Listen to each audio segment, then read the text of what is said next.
Hello everybody, I'm Dr. Pam Popper and welcome to the Tuesday edition of Video Clips, and I'll just start with one quick announcement, actually two announcements, I always have more than one.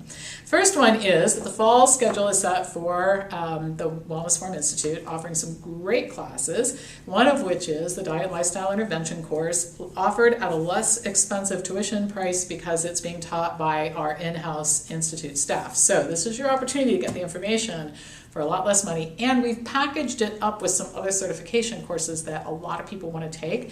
So if you are really looking to get the biggest bang for your buck, email me and I'll send you information about this package and you will be very excited about it, I promise, okay?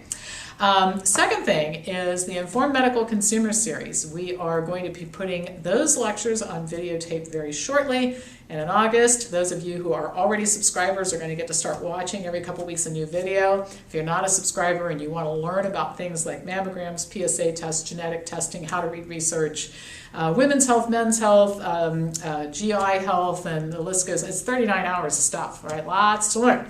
Let us know and we will send you information about that. All right, two things to talk about today. And the first one is, according to a new study, the higher your circulating levels of vitamin C, the lower your risk of cardiovascular disease and premature death. A population study that followed 100,000 people looked at two factors related to vitamin C status. And the first one was DNA analysis that showed that some people have this very specific gene mutation that causes them to have higher circulating levels of vitamin C. And what they found is that those people with higher vitamin C levels had lower risk of heart disease and all-cause mortality. The other thing that this group looked at was fruit and vegetable intake, notorious source of vitamin C, right? The researchers reported that those individuals with the highest fruit and vegetable intake had a 15% lower risk of developing cardiovascular disease and a 20% lower risk of early death compared to those who rarely eat fruits and vegetables, and that the reduced risk is due to higher plasma circulating vitamin C levels. Senior author Berg Nordesgaard, I don't know if I pronounced that right, but anyway, he said, you can get vitamin C supplements, but it's a good idea to get your vitamin C by eating a healthy diet, which will at the same time help you to develop a healthier lifestyle in the long term. In other words, get the vitamin C from food. That's what he's saying. Now, this is not the first or the only study that has shown a connection between dietary vitamin C and health. Dr. T. Colin Campbell's research in China showed that rural Chinese who had higher plasma levels of vitamin C had a lower risk of several diseases, including cardiovascular disease, and that vitamin C from fruit was particularly effective. Now, while having a particular gene mutation may make it easier to bump up your vitamin C levels, anybody can increase their plasma levels of vitamin C and reduce their risk of early death and cardiovascular disease by eating vitamin C-rich foods. Now, you probably already know oranges are a good source of vitamin C, but many other foods are too, like apricots, broccoli, cantaloupe, kiwi, potatoes, radishes, watermelon, and tomatoes. That's a tiny, tiny list. I mean, the list of foods high in vitamin C goes on for a really long time. Big. All right, so this is just one example, one more example, because I talk about it so much, of how food really is medicine. And regardless of whether or not you have that real special gene mutation that causes you to retain more vitamin C in your bloodstream, you can increase your levels anyway. All right, next topic.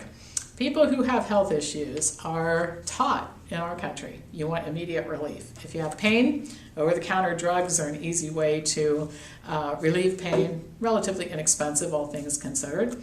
Most people don't think there's much risk associated because they are, after all, offered over-the-counter without prescription.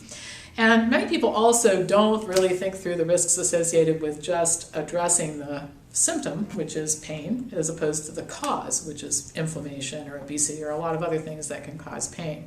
And then all of this is aggravated by these very elaborate and expensive advertising campaigns that show unhealthy people being happy while they have sickness and take drugs. Okay, I'll never forget a class Neil Barnard was teaching for our school when he said, some of these commercials make it look like it's fun to be diabetic. All these people having a good time and they're on the roller coaster and all that kind of stuff. So, but anyway, in the case of pain and pain medications, it is becoming increasingly common to see ads on television promoting the daily use of pain medication. So just relieve your pain every day by taking 2 pills or 4 pills or whatever their special advertising bent is.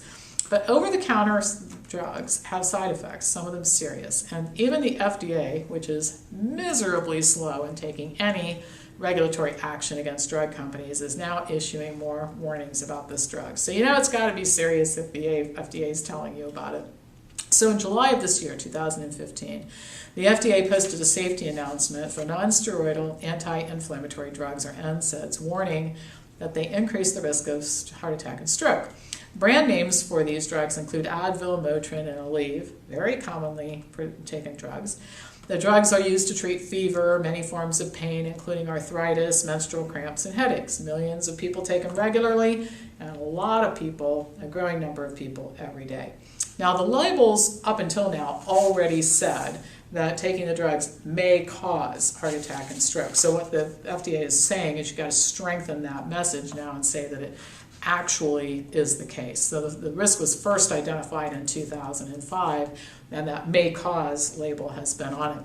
So the labels on NSAIDs now have to reflect the following, and I took this right off the FDA's website. The risk of heart attack and stroke can increase as early as the first weeks of taking an NSAID. Risk can increase with longer use. NSAIDs can increase the risk of heart attack or stroke in patients with and without heart disease or risk factors for heart disease. Patients with heart disease or risk factors have a greater likelihood of heart attack or stroke following NSAID use than patients without these risk factors. Patients who take NSAIDs after a first heart attack more likely to die in the first year after the heart attack compared to patients who are not treated with NSAIDs after their first heart attack. NSAIDs increase the risk of heart failure. I don't know about you, but I'm hoping that this might cool the enthusiasm for people who think you just pop a couple of Aleve every day, relieve your pain, and go on about your business like nothing happened. My concern about these drugs is not the person who gets a headache twice a year and takes 2 of these pills to get through the day. That's unlikely to cause a problem. My concern is for the person who's taken them all the time, and not only the cumulative effect of taking them increases risk, but also the ignoring of the symptoms that go along with this are a major problem. So more caution needs to be exercised when buying over-the-counter drugs. This idea that they're just a free pass because they're over-the-counter, or that pain, everybody's got pain, what the heck, I'll just take a drug. I think our attitude about these drugs is way too cavalier. So just a warning, if you've got chronic pain, get to the root of it. In fact, if there's anything wrong with you, get to the root of it. Don't deal with it at the symptom level, all right? So that's all for today, and my able colleague, Julie Gardner, will be back to you on Thursday with video clips. I love having a partner in doing this. It gives me the opportunity to take an occasional vacation and that sort of thing. So Julie will be doing the next broadcast, and then I will talk to you next Tuesday. As usual, pass this on to anybody who you think would enjoy watching it.